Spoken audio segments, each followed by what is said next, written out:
Foi Salomão, um homem ungido por Deus e escolhido para o seu povo julgar, um grande rei em Israel.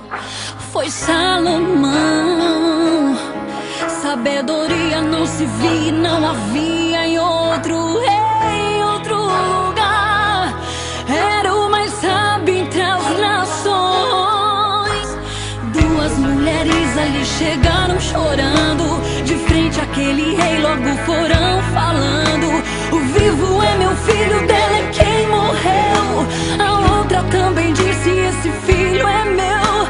Estava em meu seio quando eu acordara, e a criança dela morta já estava. Por isso, rei, te peço, julgue ao meu favor. Deus sempre é fiel e da mãe que sabe a dor. E o rei disse: traga esta criança, eu vou cortar, e a metade do filho a cada mãe vou entregar.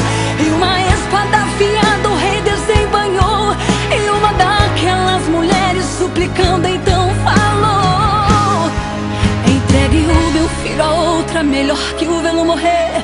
Salomão se levantou e o veredito fez saber. Entregou o menino àquela mãe e disse em bom som: somente o amor de mãe teria a tal decisão.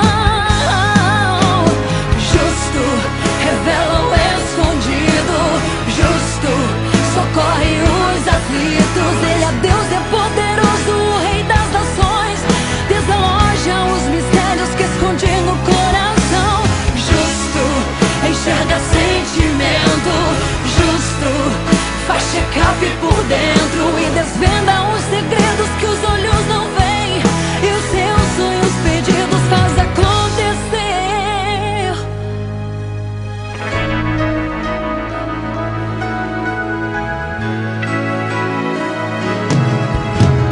Duas mulheres ali chegaram chorando, de frente àquele rei logo foram falando: o vivo é meu filho, dela é quem morreu. A outra também disse: esse filho é meu. Estava em meu seio quando eu acordara, e a criança dela morta já estava. Por isso, rei, te peço, julgue ao meu favor. Deus sempre é fiel e da mãe sabe a dor.